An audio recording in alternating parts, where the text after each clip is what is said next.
Bom dia, na graça e na paz do nosso Senhor e Salvador Jesus Cristo. Vamos a mais um capítulo em nossa jornada pelas Escrituras. Nossa leitura no dia de hoje encontra-se no segundo livro de Samuel, capítulo de número 2, que diz assim: Depois disso, Davi consultou o Senhor, dizendo: Devo ir a alguma das cidades de Judá? E o Senhor respondeu: Vá sim. Davi perguntou: Para onde devo ir? O Senhor respondeu: Para Hebrom. Davi foi para lá, levando consigo as suas duas mulheres, Aionã, a Jezreelita, e Abigail, a viúva de Nabal, o Carmelita. Davi levou também os homens que estavam com ele, cada um com a sua família, e eles ficaram morando nas aldeias de Hebrom. Então vieram os homens de Judá, e ali ungiram Davi rei sobre a casa de Judá, e informaram a Davi que os homens de Jabes de Gileade tinham sepultado Saul. Então Davi enviou mensageiros aos homens de Jabes de Gileade para dizer-lhes: Benditos do Senhor sejam vocês, por esse ato de bondade para com seu senhor, para com Saul, pois vocês o sepultaram. E agora que o Senhor os de misericórdia e fidelidade para com vocês, e eu também os tratarei bem por causa do que vocês fizeram. E agora sejam fortes e valentes, porque Saul, o senhor de vocês, está morto, e os da casa de Judá me ungiram para ser o seu rei. Abner, filho de Ner, capitão do exército de Saul, levou Isbosete, filho de Saul, para Manaim, e o constituiu rei sobre Gileade, sobre os Açuritas, sobre Jezreel, Efraim, Benjamim e sobre todo Israel. Isbosete, filho de Saul, tinha 40 anos de idade quando começou a reinar sobre Israel e reinou 2 anos. Somente a casa de Judá seguia Davi.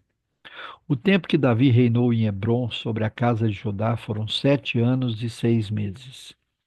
Abner, filho de Ner, e os homens de Ibosete, filho de Saul, saíram de Manaim e foram para Gibeão. Joabe, filho de Zeruia, e os servos de Davi também saíram, e os dois grupos se encontraram perto da cisterna de Gibeão. Um grupo parou do lado de cá da cisterna e o outro do lado de lá. Então Abner disse a Joabe: Que os moços se levantem e lutem diante de nós. Joabe respondeu: Está bem.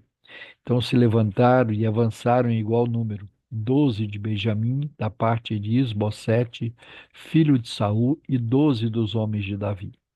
Cada um pegou o seu adversário pela cabeça, meteu-lhe a espada no lado e caíram mortos juntos. Por isso aquele lugar foi chamado de Campo das Espadas, fica perto de Gibeão. Houve um combate intenso naquele dia, e Abner e os homens de Israel foram derrotados pelos homens de Davi. Estavam ali os três filhos de Zeruia, Joabe, Abissai e Azael. Azael, que era ligeiro como uma gazela selvagem, perseguiu Abner, e na sua perseguição não se desviou nem para a direita, nem para a esquerda. Então Abner olhou para trás e perguntou: É você, Azael? Ele respondeu: Sou eu mesmo. Então Abner disse: Desvie-se para a direita ou para a esquerda, agarre um dos soldados e pegue a armadura dele. Porém, Azael não desistiu de perseguir Abner. Então Abner disse mais uma vez: Pare de me perseguir. Do contrário, vou ter de matá-lo. Depois, como poderia eu olhar no rosto de seu irmão Joabe?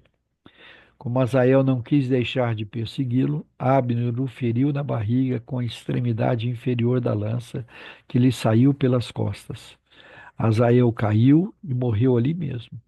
Todos os que chegavam ao lugar em que Azael tinha caído morto paravam.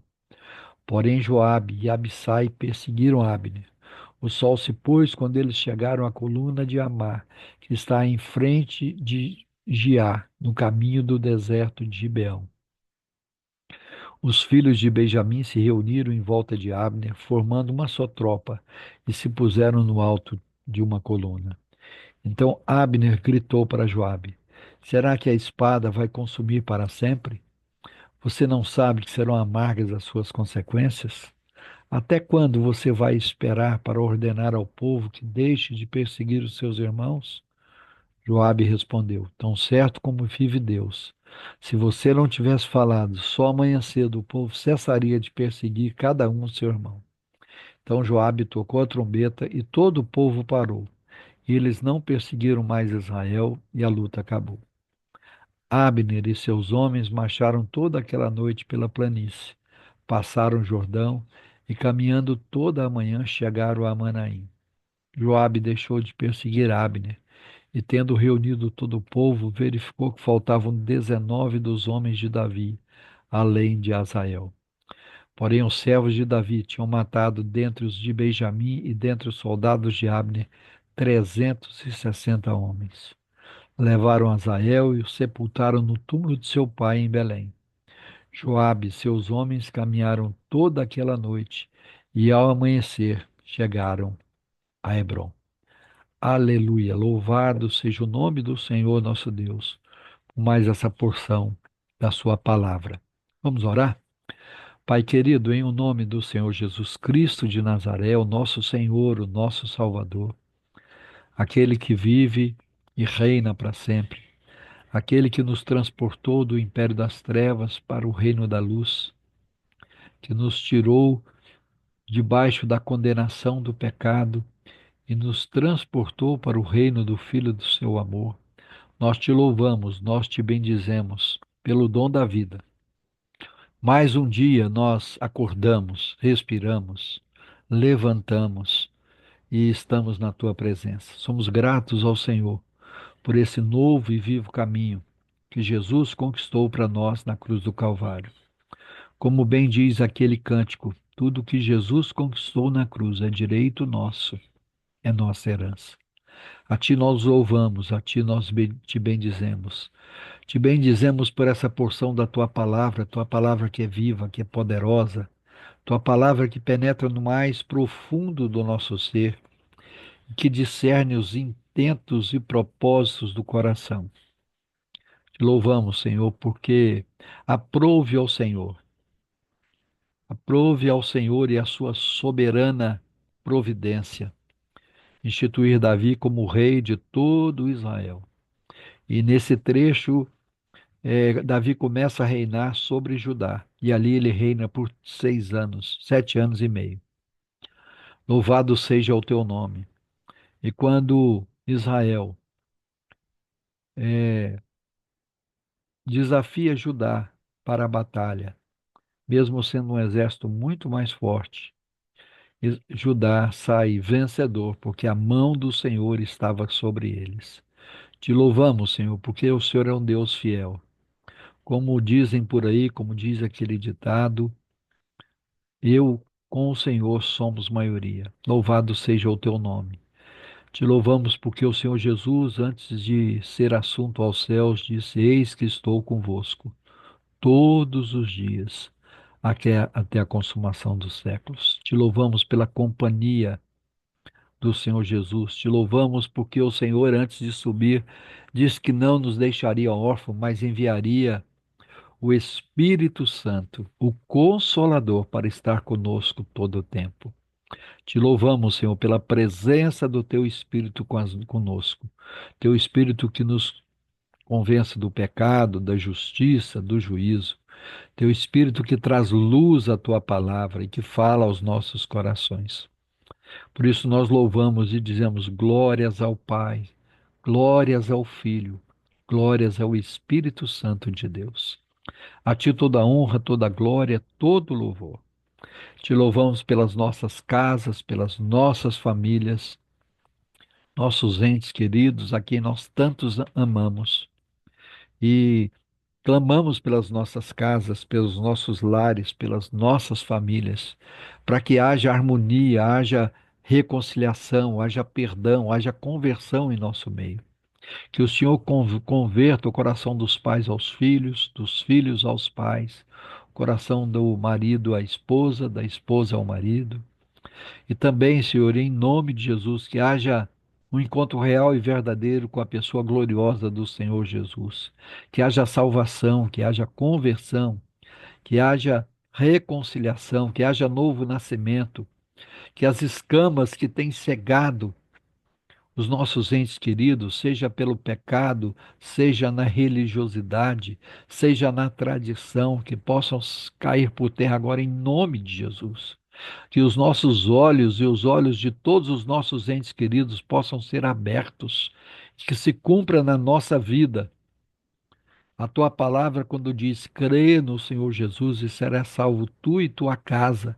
Paulo disse isso para o carcereiro lá em Filipos. E a tua palavra diz que toda a sua casa creu e foram batizados. Clamamos que o mesmo aconteça com as nossas casas, com os nossos lares. Clamamos pelos nossos pais, pelos nossos tios, pelos nossos irmãos, pelos nossos filhos, sobrinhos, netos. Pai, em nome de Jesus, que a tua mão poderosa os alcance, que o teu espírito os convença do pecado, da justiça e do juízo, e que eles possam encontrar assim um novo e vivo caminho em Cristo Jesus, possam ser salvos, ter as suas vidas lavadas e remidas no sangue do Cordeiro. Clamamos, Senhor, pelos nossos enfermos, muitos têm sofrido dores, enfermidades, pessoas que estão nos leitos de hospitais, pessoas que estão aguardando para fazer cirurgias, pessoas que estão aguardando um diagnóstico mais preciso, outras que estão enfrentando diagnósticos tão terríveis como câncer, como tumores, como doenças autoimunes, o lúpus, o vitiligo, a esclerose múltipla, pessoas que estão enfrentando problemas de pressão alta, pressão baixa, arritmia cardíaca, problemas cardíacos, problemas renais, problemas pulmonares, respiratórios, diabetes. São tantas as enfermidades. Clamamos ao Senhor que estenda a tua mão de poder e traga cura, traga restauração. Que o Senhor renove os nossos idosos, dando força, dando vigor, que eles possam produzir frutos e frutos dignos de arrependimento para a glória do Senhor, que eles possam ser usados pelo Senhor para nos orientar, para nos aconselhar, para que possamos ouvi-los e que o nosso coração seja sensível a cada um deles. Pai, em nome de Jesus, queremos de uma maneira muito especial interceder por aqueles que estão aflitos, angustiados, sofrendo angústia e dor, que têm transtornos dos mais variados tipos, que enfrentam síndromes das mais variadas, que a paz que excede todo o entendimento seja derramado sobre a alma, sobre o coração e sobre a mente de cada um deles. Senhor, que aqueles que te pertençam possam receber ainda uma porção dobrada do teu espírito, espírito de ousadia, de confiança, de vigor, não espírito de covardia, e que aqueles que estão angustiados, aflitos, desfrutem da paz do Senhor e possam ter um encontro real, transformador, com a pessoa gloriosa do Senhor Jesus Cristo e assim serem regenerados, salvos para a glória do teu nome. Clamamos pela nação brasileira, que no próximo final de semana estará tendo eleições municipais em todos os municípios da nossa nação. Que o Senhor tenha misericórdia do povo brasileiro, tenha misericórdia das nossas cidades, tenha misericórdia das nossas autoridades, gere temor e tremor diante deles, e que sejam eleitos aqueles que o Senhor mesmo já escolheu. Dá ao teu povo em especial sabedoria, discernimento e temor do Senhor na hora de fazer as suas escolhas, na hora de exercer a sua o seu direito e o seu dever como cidadão de votar. Pai, em nome de Jesus, visita aqueles que servem ao Senhor e que, de alguma maneira, estão colocando o seu nome à disposição nesta eleição. Que o Senhor possa visitá-los, possa sustentá-los, possa gerar também no coração deles temor do Senhor e que aqueles que o Senhor escolheu sejam eleitos para a glória do teu nome, que eles possam ter e atuar com sabedoria, discernimento e principalmente fidelidade ao Senhor e aos seus princípios. Clamamos pela tua igreja, para que o Senhor continue a operar no seio da sua igreja, que o Senhor levante homens, obreiros para a tua seara, homens cheios do teu espírito, para proclamar as boas novas de salvação. Senhor, reveste a tua igreja com o sangue de Cristo. Dá ousadia ao teu povo, derrama bênção sem medida, que haja profusão da ação do Senhor no nosso meio. Que o Espírito Santo do Senhor encontre liberdade de agir e operar no nosso meio. Que o Senhor nos use conforme os dons que o Senhor tem nos dado. Que o Senhor capacite a cada um de nós. Clamo de uma maneira especial por aqueles que estão na liderança da igreja, para que tenham sabedoria, discernimento, unção, poder do alto, o dunamis do Senhor seja manifesto na vida de cada um. Clamo por aqueles que têm a responsabilidade de guiar o teu rebanho, de anunciar as boas novas de salvação, de pregar a tua palavra, de orientar e de instruir o teu rebanho. Concede-nos a porção dobrada do teu espírito, para que sejamos fiéis, para que preguemos na ousadia do teu espírito a tua palavra e somente a tua palavra, mas toda a tua palavra. E que a tua palavra encontre lugar em nossa mente e em nosso coração. Conduze-nos, Senhor, a uma vida de devoção diária, a uma vida de oração, de leitura bíblica, de meditação na tua palavra, a uma vida de jejum, de oração, uma vida de busca da orientação e da direção do Senhor, a uma busca de capacitação, de ousadia, para anunciar as boas novas de salvação. Faz isso, Senhor, para a honra e para a glória do teu nome. Nós oramos agradecidos no único nome pelo qual importa que sejamos salvos, o nome de Jesus Cristo de Nazaré, o nosso Senhor, o nosso Salvador, aquele que vive, que reina para sempre, que está conosco até a consumação dos séculos. Amém. Deus nos abençoe em Cristo Jesus. Amanhã, se o Senhor assim permitir, estaremos de volta com mais um capítulo em nossa jornada pelas Escrituras. Um grande abraço a todos.